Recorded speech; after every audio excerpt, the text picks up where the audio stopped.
주신 하나님의 말씀은 역대하 16장 1절에서 14절까지 말씀입니다. 역대하 16장 1절에서 14절 말씀입니다.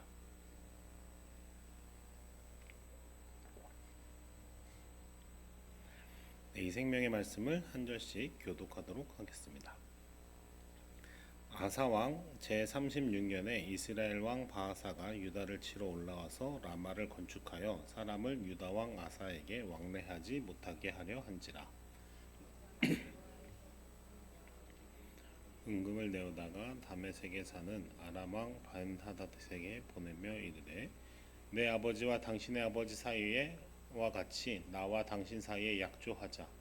내가 당신에게 은금을 보내노니 와서 이스라엘 왕 바하사와 세운 약조를 깨뜨려 그가 나를 떠나게 하라 하매, 베나닷이 아사 왕의 말을 듣고 그의 군대 지휘관들을 보내어 이스라엘 성읍들을 치되 이온과 단과 아벨마임과 납달리의 모든 국고성을 쳤더니, 바하사가 듣고 라마 건축하는 일을 포기하고 그 공사를 그친지라.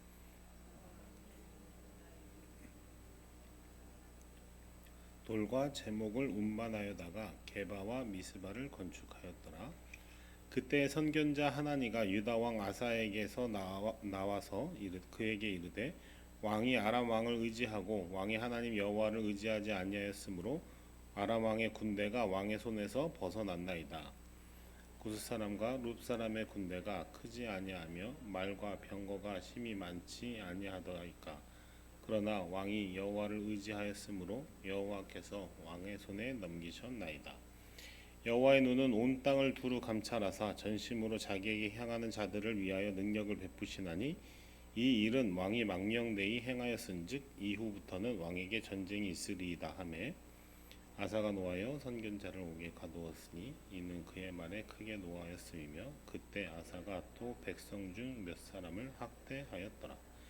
아사의 처음부터 끝까지의 행적은 유다의 이스라엘 열왕기에 기록되니라. 아사가 왕이 된 지 39년에 그의 발이 병들어 매우 위독했으나 병이 있을 때에 그가 여호와께 구하지 아니하고 의원들에게 구하였더라.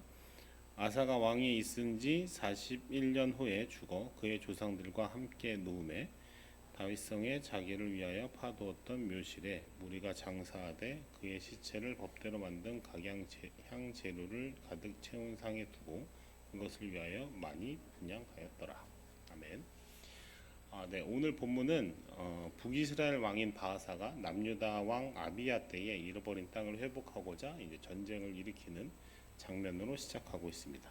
1절에 보면 아사 왕 36년에 바로 오늘의 이 전쟁이 일어났다고 기록되어 있는데, 역대하 15장 10절과 19절 오늘 본문 이전에 그 내용들을 좀 참고해 보면, 이 바하사의 침공으로 인한 전쟁은 아사 왕 20년 동안의 이 평화의 시기가 유지되다가 20년이 지난 어느 시점에 일어난 전쟁이었습니다. 그런데 이제 20년 전에 있었던 전쟁은 오늘 이제 구스 사람과의 전쟁이라고 표현되어 있는데, 이제 이집트이거든요. 그래서 이집트와의 전쟁에서는 아사 왕이 하나님 앞에 온전히 반응하면서 정말 아주 훌륭한 모습들을 보였던 것을 알 수 있어요. 그런데 이제 오늘 본문에 나오는 전쟁에서는 그렇지 못했어요. 상황이 급박해지면서 아사 왕이 아마 두려움을 느꼈던 것 같습니다. 예전에 이제 이집트와의 전쟁에서는 100만 대군과 300대의 병거라고 표현되어 있는데, 그러한 어떤 엄청난 군사력의 차이가 있었음에도 불구하고 하나님을 의지해서 물리쳤던 아사 왕인데, 이번에는 하나님을 의지하지 못하고 사람을 의지하게 되죠. 어쩌면 20년 동안의 평화의 시기가 아사의 믿음을 후퇴하게 만들었을 수도 있겠다 싶습니다. 오늘은 이 본문을 통해서 우리의 믿음과 신앙은 항상 이 현재 진행형이다라는 것과, 이 과거의 영적인 성취와 경험이 오늘을 담보할 수 없다라는 이 진리를 살펴보고, 이 참된 지혜는 무엇인지를 한번 나눠보고 싶습니다. 여러분 삶을 돌아보실 때 내 인생에 가장 반짝반짝 빛나던 순간을 꼽자면 언제를 떠올리실 수 있을까요?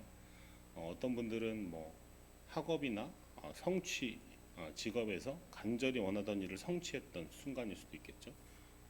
뭐 명문 대학교에 들어가는 순간이나 정말 바라던 회사에 취직하거나 어떤 시험에 통과하거나 뭐 이런 일들이요.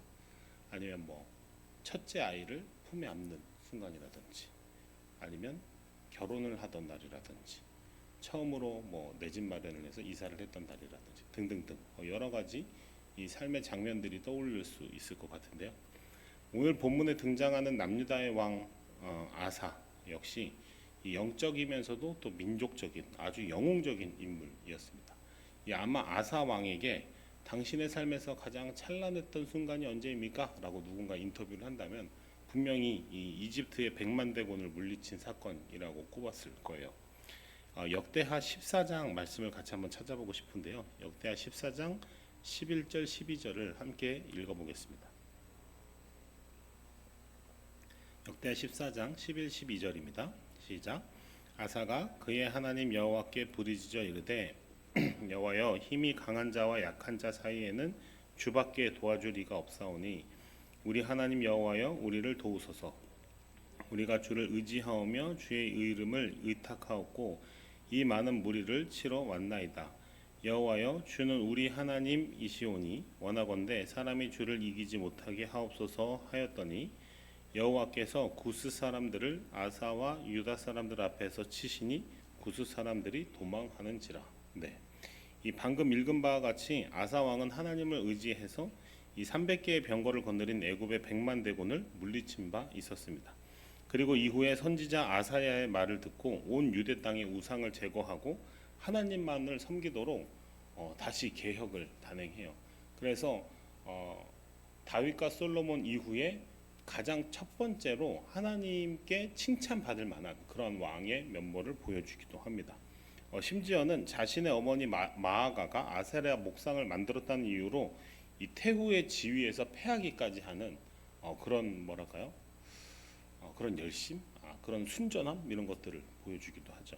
여기까지만 보면 다윗이 골리앗을 물리친 사건에 버금갈 만한 영웅적이고 하나님 마음에 아주 합한 모범적인 유다의 왕의 모습을 보여준 그런 사람이다라고 할 수 있겠는데, 근데 문제는 지금부터죠. 말씀드린 바와 같이 20여 년의 평화 시대를 겪은 후에 오늘 이 본문에서 북이스라엘의 바하사 왕의 공격에는 아사가 전혀 예전과 같이 대응하지 못하고 외세를 이제 끌어들이게 됩니다.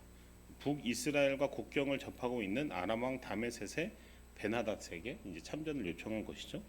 오늘 본문 2절의 기록을 보면 이 일을 성사시키기 위해서 성전과 왕궁 창고에 있는 은금을 이 벤하닷 왕에게 가져다 바칩니다. 그러니까 전쟁에 참여해서 우리를 도와주면 이런 보물을 주겠다라고 해서 준 것이죠. 그렇게 바하사가 전쟁에서 물러나게 되죠. 베나닷의 참전을 이끌어내서 북이스라엘은 이제 후퇴하게 됩니다. 그러니까 남유다가 남쪽에 있고 북이스라엘이 이제 위쪽에 있잖아요. 그러면 그 북이스라엘의 후방에 있는 게 다메섹이거든요. 그러니까 적의 후방을 치게 해서 물러나게 한 것이죠. 그렇게 바하사가 전장에서 물러나자 바하사가 이 라마를 건축하던 돌과 목재를 가지고 게바와 미스바를 건축하는데요. 이 게바와 미스바는 이 남유다 입장에서는 북이스라엘과 경계 지역에 있었던 말하자면 최전방의 요새 도시 같은 겁니다. 그러니까 그 상대의 전리품을 취해서 우리나라의 방어를 든든하게 하는 요새 도시들을 이제 잘 세운 거죠.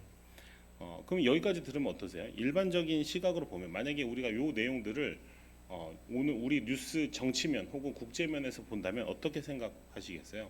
이 아사 왕의 이러한 행동, 이러한 정치 통치 행위는 아마 칭찬받을 만한 업적으로 평가될 수 있을 거예요. 오늘의 시각에서 다시 생각해보면 적국이 침입해 오니까 외교적인 수완을 발휘해서 적국의 후방에서 제3국이 공격하게 합니다. 그래서 우리나라와의 그 접경 지역, 그 전장에서 적국을 물러나게 하고 그 물러난 틈을 타서 적국의 전리품을 취하고 그 전리품으로 우리의 방어를 튼튼하게 한 아주 지혜롭고 성공적인 통치 행위라고 볼 수 있겠죠. 그런데 하나님의 평가는 그렇지 않았던 것 같아요. 하나님은 선지자 하나니를 통해서 아사 왕이 하나님을 의지하지 않은 죄를 책망하십니다.